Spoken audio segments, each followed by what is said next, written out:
Welcome everybody to Monday Money Monk Sessions. Just a very quick one tonight because I've got to go and run a program for our group of achievers who are really working to overcome their patterns, earn more money and get way more free time as business owners and investors.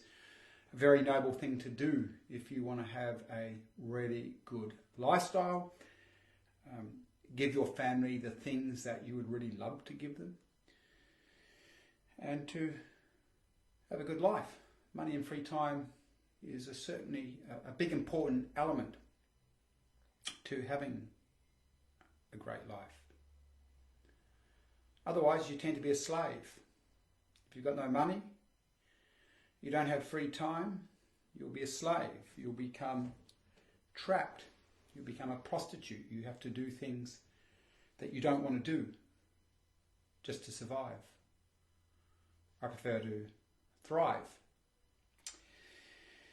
We're going to dig into quite a core learning lesson to develop the wealth that you say you want, to overcome any form of pattern, to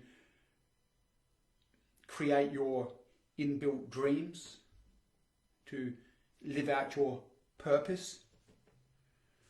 You better become pretty decent at confronting your ego.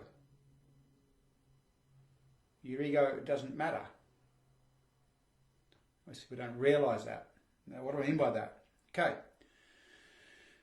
To build the wealth, achieve your dreams, you're going to have to learn a lot of things. You have to be very different to who you are right now. You have to evolve, you have to grow. People that have built very successful businesses, people that are very successful investors, they've learned things that you haven't learned. They know things that you don't know. Or I should say this, plenty of people know things but don't do. And knowledge is just it's ego masturbation. I'll say that again. Knowledge is ego masturbation if it's not acted on. So there's plenty of people running around saying they know, they read, they study, but they don't do. And then they talk to people about their knowledge, but they're not doing. That's ego masturbation.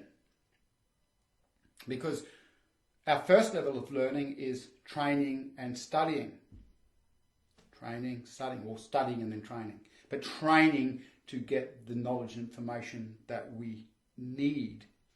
But training and knowledge, by the way, doesn't shift us. It helps us learn, grow our knowledge base, but it doesn't take that knowledge from intellectual knowledge into the body as a living habit.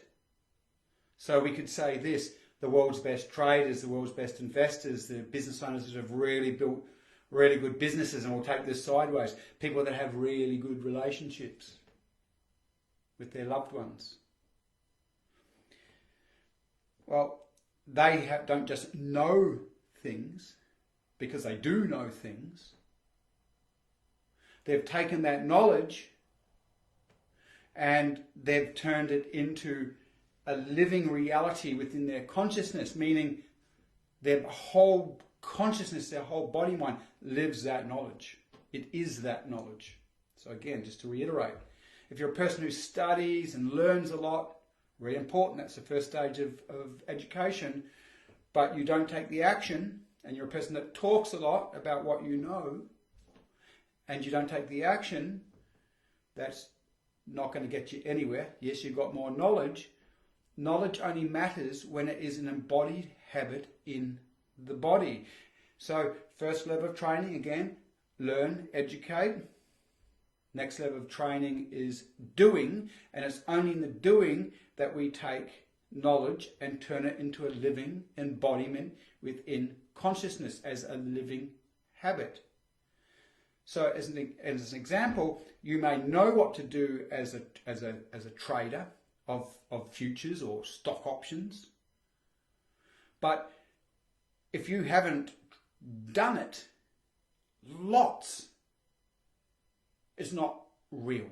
It's just knowledge. If you've trained it and done it lots, your body knows what to do under pressure. Your body knows what to do when you're stressed. That's embodied knowledge.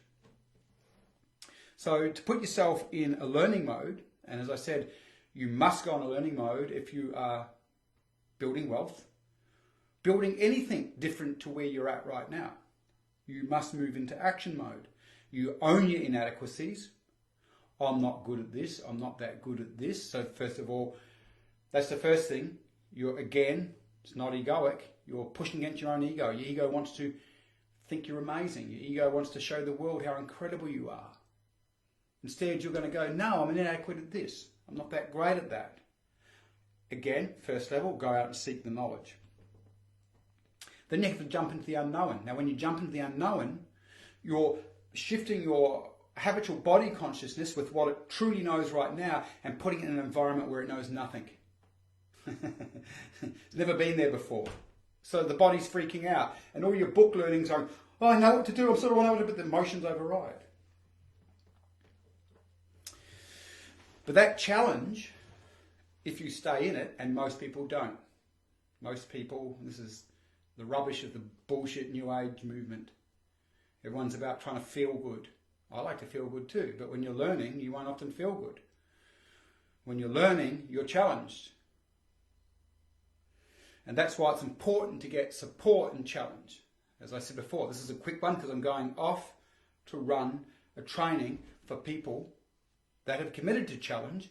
And because learning and moving in challenge, both those things go together, learning and moving in challenge, because you don't do anything when you stay in your comfort zone, is uncomfortable, it's really good to get support.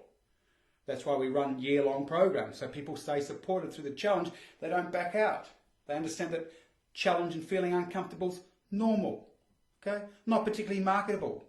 If you're here and you're not ready for this, go off and start doing some finger tapping or the things that people do these days. I'm not against any of these things that people do to transform and change themselves, but you'll see most people go there because they're not willing to get uncomfortable.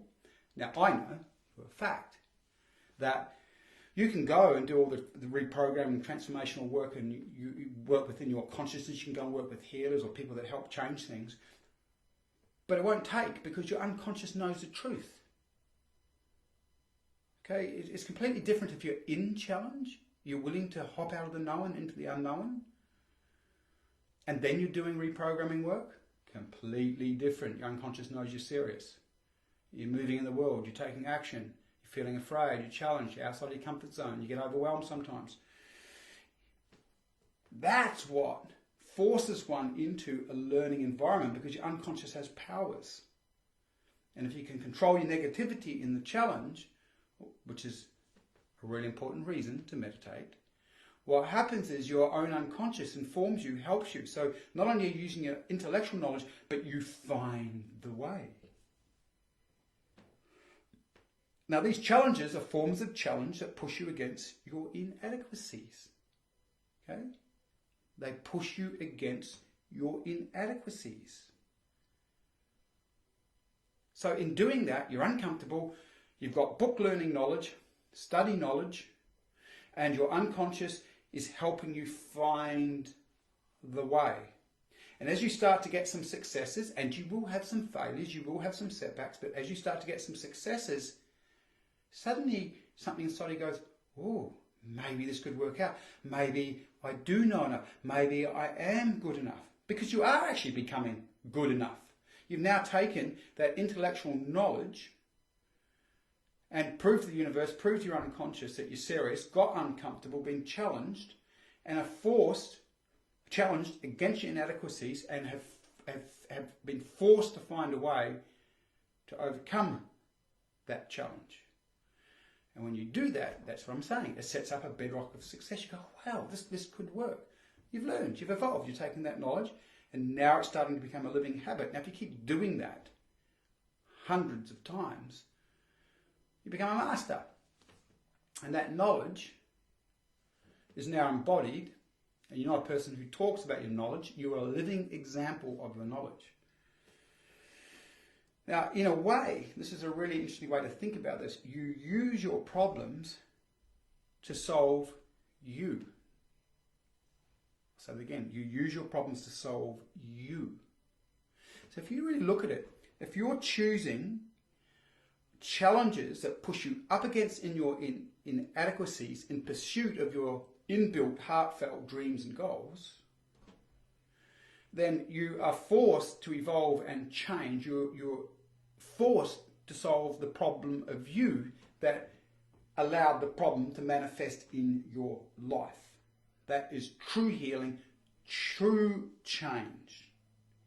And as I said, I got to go because I'm about to go and run a program. We run a year-long program for people that are willing to be in challenge, to support them when they get uncomfortable and help reprogram them when they're uncomfortable in the pursuit of their wealth goals as business owners and investors. And of course, we have people in these programs that are there because they're trying to improve their relationships or develop, this work applies to everything, especially the personal development work applies to everything. Anyway, I hope everyone got a lot from that. By the way, for any of you up in Queensland, I keep thinking I'm about 3 or 4 days from launching a workshop that I'm running up there for business owners, not investors. This one's just for business owners who want to build themselves out of a business, something I've done for many clients. I've taken these clients, they're business owners, they're doing everything in their business. And so we help them set up their business so that they can move out of all the roles in the business, systemize it, automate the systems, put the team in so the business runs on their own very profitably without the business owner. The business owner can choose when and when not to work. So I would say that landing page will be done within the next 3 or 4 days, so look out for that if you're in Queensland. Anyway, I've got to go to training. See you everyone. Catch ya.